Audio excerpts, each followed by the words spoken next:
क्या केरल इस सर्विस पर फाइनल में पहुंचेगा?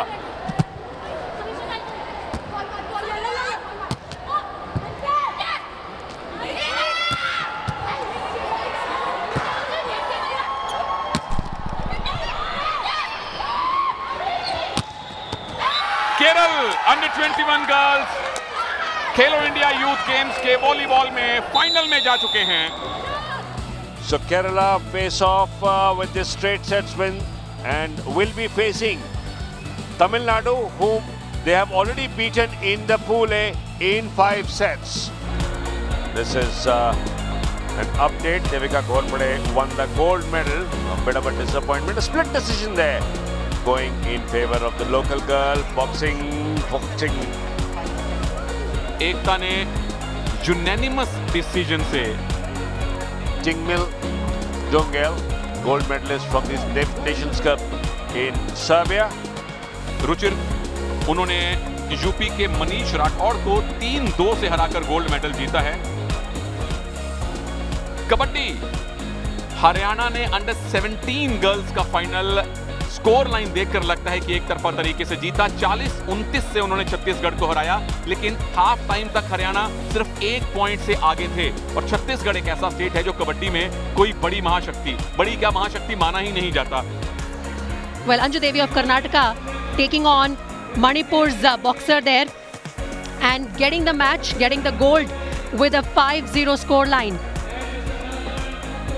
That's a 5-0 unanimous decision for Anju Devi of Karnataka for the 50 kilogram under 17 girls gold medal. The Karnataka boxer in blue standing her ground and getting the nod from all 5. Manipur will settle for the silver medal. Manipur के हाथ रहा gold medal. Score line हालांकि काफी close रही। 3-2 से ही नोरम baby Chanu ने सरस्वती बोरो को हराया। Noram in fact started boxing after watching Mary Kom. She won the gold at 7th Nations Cup in Serbia in 2018 and 2017. और जब Mary Kom आपकी आइडल हो तो फिर गोल्ड आने का सिलसिला शुरू हो जाता है। High school student Noram Baby Chanu of Manipur, एक बार फिर से स्प्लिट डिसीजन आता हुआ नोरम बेबी चानू के पक्ष में। Manipur picking up yet another gold medal. There you see the red being declared the victor against Assam. लेकिन यहाँ हरियाणा की पूनम ने बाजी मार ली। स्कोर लाइन कन्विंसिंगली 5-0 उनके फेवर में रही। पंजाब की पूनम को कोई मौका ही नहीं मिला। हरियाणा की पूनम ने गोल्ड जीता था 7th नेशंस कप सर्बिया में 2018 में, और यहाँ पर भी अपना गोल्ड रन कंटिन्यू करते हुए हरियाणा के लिए अच्छी खबर, क्योंकि बॉक्सिंग से बहुत ज्यादा उम्मीद थी कि हरियाणा काफी मेडल्स लेके जाएंगे। बॉक्सिंग में आज चंडीगढ़ के अमन ने 66 किलोग्राम अंडर 17 बॉयज में गोल्ड जीता है। स्प्लिट डिसीजन से 3-2 से जीता है। और पैडी अमन जो हैं वो स्कूल नेशनल 2017-18 2 बार उन्होंने गोल्ड जीता है। उससे पहले जूनियर एशियन चैंपियनशिप में उन्होंने ब्रॉन्ज जीता था। और एक किसान के बेटे हैं, ये धरती पुत्र हैं। Absolutely, and you know the marking in boxing, Sunil, it's not just about your aggression, it is about clean punches, and there red very heavy over blue. Haryana और महाराष्ट्र का मुकाबला है। लैशना में से मणिपुर से हैं, लेकिन महाराष्ट्र में वो ट्रेन करते हैं। और नरवाल अब कबड्डी में ही नहीं बॉक्सिंग में भी छा रहे हैं पदम।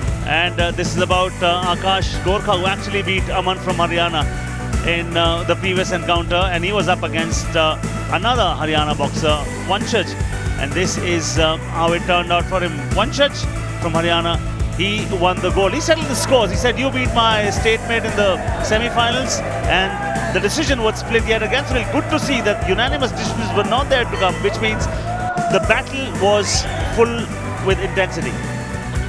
And you talk about Arundhati from Rajasthan versus Haryana, and boxing 70 kilogram category, and that was absolutely one-sided, 5-0. और अभी जो हम खेल देख रहे थे पदम, बास्केटबॉल, इस मैच की विनर अरुंधति चौधरी बास्केटबॉल भी बहुत अच्छा खेलती थी। मैथमेटिक्स हिसाब किताब उनका बड़ा अच्छा था, लेकिन उसके बाद उन्होंने बॉक्सिंग में आना शुरू किया। तो सर्वगुण संपन्न है। लक्ष्य है 2024 ओलंपिक्स में जाना और मेडल जीत के आना। the boxing arena under 17 66 kilogram category. Mithika Gunela versus Muskan of Haryana. Mithika beat Muskan, and she was in the red, and it was 4-1. Mithika won gold in 7th Nationals Cup in Serbia, Sunil. She won gold in Invitational tournament in Ukraine as well. और ये भी Olympics 2024 में जाना चाहती हैं. 4-1 split decision, लेकिन heavily इनकी तरफ जजेस थे. मिथिका जीती हैं और हरियाणा को हराया है. स्टेटमेंट दी है उन्होंने. Will he have some fun? Title belongs to them. Last plate belongs to them. Will he want to have fun? Will he want to have some limelight? 1 point. Happy goes back. Ladies and gentlemen, under 17 boys, gold medal winner, Team Haryana. And Ravi, what does that do to the medal tally? Delhi and Haryana have बराबरी पर आए हैं और हरियाणा अब दिल्ली से ऊपर निकल जाएंगे मेडल्स टेबल में, क्योंकि उनके पास ज़्यादा सिल्वर है. गोल्ड मेडल अंडर 17 बॉयज़ का कबड्डी मैच से जीत कर जा रहे हैं हरियाणा, जो कि एक बहुत ही क्लिनिकल परफॉर्मेंस, 11 पॉइंट की जीत हासिल की 40-29 से राजस्थान के खिलाफ. बिल्कुल, चंडीगढ़ को पॉइंट मिला तो वो मैच जीतेंगे. बॉक्स लाइन को क्रॉस किया, व्हाइट लाइन को क्रॉस किया तो चंडीगढ़ जीत गए. लेकिन अगर व्हाइट लाइन को क्रॉस करके रेडर टैकल हो गया तो तमिलनाडु को रेड मिलेगी. चंडीगढ़ बन गए हैं विजेता. ये लाइफ लाइन है, ये इतिहास है. हारते हुए मैच गोल्डन रेड में गया. गोल्डन रेड में चंडीगढ़ की स्वर्णिम विजय हुई. And the bench is not coming on to the match yet. The bench has made it. They say we don't want to award a technical point. Oh, my heart goes out for Tamil Nadu. If there was one encounter that nobody deserved to lose, it was this. My heart goes out for Kabaddi.